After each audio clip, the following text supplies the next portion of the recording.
Question number 11, find the general solution of differential equation, जो कि given है हमें। हमें पहले करना क्या होता है, एक साइड x कर लो, एक साइड y कर लो। यहाँ पे dx है, यहाँ पे x है, और ये भी सब x के फॉर्म में है, तो सब कुछ इधर ले आओ dy को छोड़ के। तो dy इक्वल, ये ऊपर क्या है हमारे पास, 2x स्क्वायर प्लस x, ये मल्टीप्लाई में था, डिवाइड में आ गया, डिवाइड में आ चुका है हमारे पास x cube plus x square plus x plus one. Okay, और ये dx इधर आके मल्टीप्लाई हो गया, तो dx भी आएगा। तो ये मिल गया हमें। हम जानते हैं कि हमें करना क्या है, अब बोथ साइड इंटीग्रेशन करनी है, तो इंटीग्रेट कर दो बोथ साइड। तो इंटीग्रेट करने पे क्या मिलेगा बताओ, इसे भी इंटीग्रेट करना है, इसे भी इंटीग्रेट करना है। तो इसे इंटीग्रेट करना आसान है, क्योंकि यहाँ पे आप वन लिख दो, इंटीग्रेशन ऑफ वन क्या होता है, y के रिस्पेक्ट में y आएगा, तो यहाँ पे y आने वाला है, ये बात सबको पता है, ठीक है। लेकिन अगर मैं पूछूं इसका इंटीग्रेशन क्या होगा, तो ये इंटीग्रेट करने के लिए हमें चैप्टर 7 अच्छे से आना चाहिए। समझ रहे हो मेरी बात? तो इसे करने से पहले इंटीग्रेशन, क्या आप देख पा रहे हो नीचे कुछ बन रहा है, कुछ कॉमन आ रहा है, तो इससे पहले हम सिंप्लीफाई करेंगे, ठीक है। तो इसे सिंप्लीफाई करते हैं नाउ। अभी मैं इंटीग्रेट नहीं कर रहा, मैं इसे सिंप्लीफाई कर रहा हूँ, जो कि यहाँ पे नीचे लिखा हुआ है 2x स्क्वायर प्लस एक्स, नीचे क्या है, यहाँ और यहाँ एक्स स्क्वायर कॉमन आ रहा है, एक्स स्क्वायर कॉमन ले लो, तो क्या बचा हमारे पास, इधर x बच गया, और ये पूरा कॉमन आ चुका है, तो प्लस का 1, इन दोनों में 1 कॉमन आ रहा है, तो 1 कॉमन ले लो, तो क्या आया हमारे पास x प्लस 1। ओके, इसे मैं लिखने वाला हूं 2x स्क्वायर प्लस एक्स, और डिवाइड में इन दोनों में क्या कॉमन है, x प्लस 1, x प्लस 1, तो x प्लस 1 कॉमन ले लो, यहाँ पे क्या बच गया एक्स स्क्वायर, और यहाँ पे क्या बच गया प्लस का 1, ठीक है, प्लस का 1। ओके, तो ये वैल्यू आ चुकी है। अब आप देख पा रहे होगे, एक लीनियर इक्वेशन है, एक क्वाड्रेटिक इक्वेशन है। तो हम जानते हैं ये क्या करना होता है हमें, जब एक लीनियर हो और एक क्वाड्रेटिक हो, तो हम क्या करते हैं, इसे लेट करते हैं। क्या करते हैं, इसे हम लेट करते हैं। लेट करो 2x square plus x upon x plus 1 into x square plus 1 equal, बताओ क्या लेट करते हैं, ए अपॉन लीनियर जो लिखा हो, मतलब ए अपॉन लीनियर क्या है, x plus 1 plus b x, b into x plus c upon quadratic जो कि लिखा हुआ है यहाँ पे एक्स स्क्वायर प्लस 1। ओके, ये करना होता है, जो कि आपने चैप्टर 7 में अच्छे से पढ़ रखा होगा, कुछ नया नहीं है इसमें। एक लीनियर है, एक क्वाड्रेटिक है, तो ये फॉर्मूला होता है। अब हमें ए बी सी की वैल्यू फाइंड करनी है, उससे पहले आप इसे सॉल्व करो। तो इसकी वैल्यू आने क्या वाली है, इसको सॉल्व करने के बाद क्या मिलेगा हमें, तो इसे सॉल्व करने के बाद हमें मिलेगा, एलसीएम लो, तो x square plus 1 into a कर दो, तो a into x square plus 1 plus b x plus c into ये एक्स प्लस 1, तो इसे मल्टीप्लाई करना है एक्स प्लस 1 से, और डिवाइड में क्या आएगा, टोटल टोटल डिवाइड में मिलेगा हमें x plus 1 into x square plus 1। Okay, ये वैल्यू मिल गई हमें। तो अब इसे और सिंप्लीफाई करते हैं और आंसर तक पहुंचते हैं। तो यहां से हमें मिलने क्या वाला है, हमें मिलने वाला है 2x square plus x upon x plus 1 into x square plus 1 की वैल्यू आ रही है हमारे पास। इसे मल्टीप्लाई करो, a into x square, x square, a into 1 a, फिर B x into x, B x square,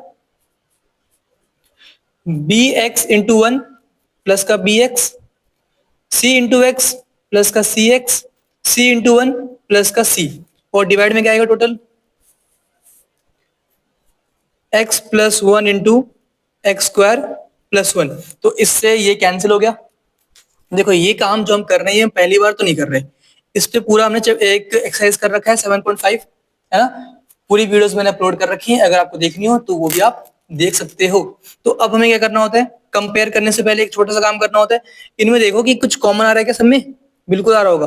देखो ध्यान से, पहले ये लिख रहा हूं मैं 2x square plus x equal to, यहाँ पे देखो ध्यान से, एक्स स्क्वायर और एक्स स्क्वायर कॉमन ले लो, एक्स स्क्वायर, तो क्या बचा हमारे पास, a प्लस बी बच रहा है। फिर इधर आओ, ये दोनों हो चुके हैं, इसे यूज कर लिया हमने, इसे यूज कर लिया। अब यहाँ पे और यहाँ पे x कॉमन है, तो प्लस का x, और क्या बचा हमारे पास? अब मैं इन दोनों में x कॉमन ले रहा हूं, तो b और c बच गया, तो b प्लस c। ठीक है, फिर प्लस एक कांस्टेंट a है, एक कांस्टेंट c है, तो a प्लस c। ठीक है, तो इतनी बात तो सबको समझ में आ गई होगी। अब हमें करना क्या होता है? ऑन कंपेयरिंग बोथ साइड, हमें बोथ साइड कंपेयर करना है।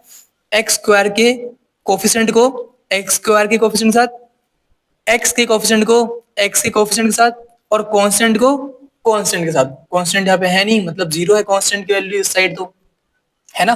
तो हमें वैल्यू क्या मिलने वाली है? मैं लिख रहा हूं इसे इस पेन से। तो हमें मिलने वाला है a plus b equal to 2। यहाँ पे एक्स स्क्वायर सब क्या है? 2 है। ओके, और क्या मिलने वाला है?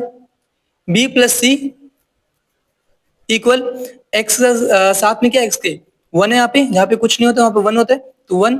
और a प्लस सी जो कि कांस्टेंट है, यहाँ पे कांस्टेंट क्या है? कुछ नहीं है ना, जीरो है मतलब। ठीक है, तो a प्लस सी की वैल्यू क्या आ गई? जीरो आ गई। अब इन तीनों की इक्वेशन को सॉल्व करते हुए हमें a b c की वैल्यू फाइंड करनी है।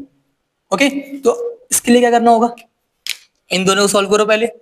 ओके, बी से बी कैंसिल करो, ए और सी के फॉर्म में इक्वेशन आएगी, ए और सी की फॉर्म में एक इक्वेशन यहाँ पे भी है, तो हमें आंसर मिल जाएगा। मतलब कहने का ये है, मैं यहाँ पे एलिमिनेशन मेथड लगा रहा हूँ। ठीक है, तो a plus b equal to 2 है, और ये क्या है? b plus c equal to 1। Sign change कर दो, पॉजिटिव है नेगेटिव कर दो, नेगेटिव नेगेटिव, b से b कैंसिल हो गया, क्या बचा? a minus c equal to 2 minus 1 1 होता है। Okay, a minus c equal to 1 आ गया। अब ये इक्वेशन आ चुकी है, एक इक्वेशन ये आ चुकी है, तो इसे और इसे यूज करो। ठीक है, यहाँ पे क्या है हमारे पास? a plus c equal to 0, और क्या है हमारे पास? a minus c equal to 1। तो ये माइनस से मल्टीप्लाई करने की नीड नहीं है, क्योंकि ऑलरेडी एक पॉजिटिव है एक नेगेटिव है, ये कट गया। a plus a 2a equal to 0 plus 1 1। तो हमें a की वैल्यू क्या मिली? हमें a की वैल्यू मिली यहाँ से a इक्वल 1/2। ओके, a की वैल्यू मिल चुकी है 1/2। ऐसे ही अब b और c की वैल्यू भी निकाल लो। तो b की वैल्यू क्या मिलेगी बताओ? यहाँ पुट कर लो a की वैल्यू 1/2। 1/2 अगर मैं इधर लाऊंगा तो 2 माइनस 1/2, तो ये मिलेगा हमें 3/2, है ना। तो b मिल गया हमें 3/2। अगर मैं a की वैल्यू इसमें पुट करूं तो a की वैल्यू 1/2 है, c की वैल्यू क्या मिलेगी? 1/2 इधर ले आओ, मतलब c मिल जाएगा हमें माइनस का 1/2। ओके, तो a b और c हमें तीनों वैल्यूज मिल चुकी है। तो अब हमें सिर्फ वैल्यूज पुट करनी है, किसमें? इसके अंदर। ठीक है, इसमें वैल्यूज पुट करनी है ए बी सी की, और इंटीग्रेट करना, और कुछ नहीं करना। ओके, ए की वैल्यू क्या है? 1/2, बी की वैल्यू क्या है? 3/2, सी की वैल्यू क्या है? -1/2। यहाँ पे पुट करो, देन इंटीग्रेट करो, काम खत्म। तो इंटीग्रेशन मैंने सिखा रखा है, तो मैं आपको दिखा रहा हूँ सॉल्यूशन, आप मैच करना है कि आपका आंसर सही आया कि नहीं आया। ओके, तो इसके अंदर हमें पुट करना है। तो ए की वैल्यू क्या है हमारे पास? 1/2, तो यहाँ पे a की value 1/2 integration of x plus 1। Okay, b की वैल्यू क्या है हमारे पास? b है हमारे पास 3/2, तो 3/2 पुट किया गया होगा यहाँ पे, देखो 3/2 इंटू एक्स प्लस सी क्या है हमारा? माइनस का 1/2। सी क्या है? -1/2, तो यहाँ पे -1/2 पुट किया है। ठीक है, तो ये सेम टू सेम यहाँ पे लिखा हुआ है, सिर्फ ए बी सी की वैल्यू पुट की है। अब ये इंटीग्रेट करना आसान काम होने वाला है, क्योंकि हमें बस करना क्या होगा? सेपरेट कर लो और इंटीग्रेट कर लो। तो इंटीग्रेशन ऑफ दिस क्या आएगा? 1/x का होता है log mod x, तो log mod यहाँ पे क्या है? x प्लस 1, तो x प्लस 1 1/2 यहाँ पे था ऑलरेडी। ठीक है, इसे करो सेपरेट, 3/2x अपॉन में ये पूरा, ठीक है, 1/2 अपॉन में ये पूरा। ठीक है, सेपरेट किया है, सिर्फ कुछ नहीं किया है, 3/2 मल्टीप्लाई में था, बाहर लिख दिया, 1/2 यहाँ लिखा हुआ है। ओके, तो इसे इंटीग्रेट कैसे करेंगे? हम नीचे वाले को टी लेट करेंगे, ऊपर वाला कट जाएगा। तो यहाँ पे मैंने एक्स स्क्वायर प्लस 1 को टी लेट किया है, और ऊपर जो लिखा था एक्स कट गया, तो ये वैल्यू मिलेगी हमें कटने के बाद। करो इसको इंटीग्रेट, ये वैल्यू मिल जाएगी। ठीक है, एक्स स्क्वायर प्लस 1 को टी माना है, तो 2x dx equal to dt, dx की वैल्यू क्या मिली? dt upon 2x। पुट करो इसमें, dx की वैल्यू dt अपॉन 2x, तो आपको ये वैल्यू मिल जाएगी। ठीक है, कर दूं क्या? कोई ऐसा है जिसको नीड हो करने की? लो मैं कर देता हूँ फिर भी। तो यहाँ पे 3/2 था, इंटीग्रेशन ऑफ x, इसे हमने t माना है, तो t, और dx की वैल्यू क्या है? dt अपॉन 2x, x से x कैंसिल हो गया, ठीक है, 2 यहाँ पे डिवाइड में यहाँ पे भी है तो 3/4 हो गया, और इंटीग्रेशन ऑफ 1/t क्या होता है, log mod t, ठीक है, तो log mod t होता है, तो t की वैल्यू वैसे थी क्या, x² + 1, तो 3/4 log mod के अंदर x² प्लस 1, ओके, तो ये हमारा आंसर आ गया जो कि यहाँ पे लिखा हुआ है, ठीक।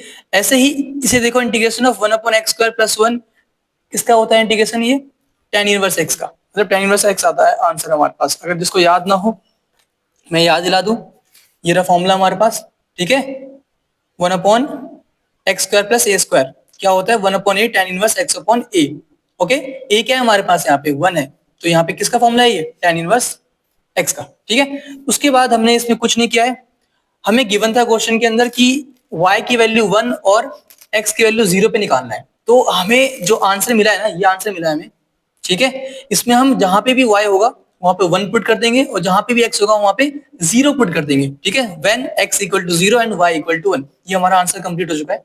बस आपको बस ये वैल्यू दे रखी थी पुट करने के लिए, जो कि हम पुट कर रहे हैं लास्ट में, बस और कुछ नहीं है। तो यहाँ पे पुट किया, जहां पे भी x है वहां पे 0 पुट करो, 1/2 log 0 + 1, तो क्या मिलेगा हमें, log 0 + 1 मतलब 1, log 1 की वैल्यू नोट कर लो, log 1 की वैल्यू हमारे पास हमेशा 0 होती है, log 1 = 0, ओके, ये नोट डाल लो, log 1 की वैल्यू क्या होती है 0, तो ये 0 हो जाएगा। यहाँ पे भी क्या होने वाला है, देखो करके, x की वैल्यू क्या है 0, तो 0 का स्क्वायर 0 + 1 मतलब 1 मिलने वाला है, यहाँ पे भी log 1 मिलेगा जिसकी वैल्यू 0 होती है। और यहाँ पे देखो tan इनवर्स 1, tan इनवर्स 1 क्या होता है, tan इनवर्स 1 भी हमारे पास क्या होगा, बताओ सोच के, tan इनवर्स 1 कब होता है, π/4 पे, नहीं नहीं नहीं नहीं, गलती हुई है, x की वैल्यू 0 पुट करनी थी ना, बताना चाहिए ना आपको, x की वैल्यू 0 थी भाई, है ना, तो 0 पुट करना था, तो ये tan इनवर्स 0 कब होता है, 0 पे होता है, तो यहाँ पे भी क्या आएगा 0 आएगा, प्लस का c, तो ये 0 हो गया, ये 0 हो गया, ये 0 हो गया, है ना, 0 + 0 - 0 प्लस c = 1, तो c की वैल्यू क्या मिली 1, तो हमें सिर्फ इसमें वापिस से हमें c की वैल्यू पुट करनी है, जो कि हमें क्या मिला 1 मिला, कैसे मिला, जब जो गिवन था ना x = 0 और y = 1, जब हमने पुट किया तो हमें c की वैल्यू मिल गई, ओके, और c की वैल्यू हमें इसके अंदर वापस से पुट करना है। ये हमारा आंसर कंप्लीट हो चुका है, ठीक है ना। अगर बुक से मैच ना हो रहा हो, मैच हो जाएगा, अगर बच्चे को किसी को डाउट हो कि बुक से मैच नहीं हो रहा ये वाला पार्ट, तो करना क्या है आपको, यहाँ पे लॉग लग रहे हैं, लॉग की प्रॉपर्टीज यूज करनी है, log m + n log m - n क्या होता है, तो ये बुक से ये वाला भी स्टेप मैच हो जाएगा, बाकी मैच करने की नीड नहीं होती है, आंसर बिल्कुल करेक्ट है, ठीक है ना, और ऐसे करना है, ठीक है।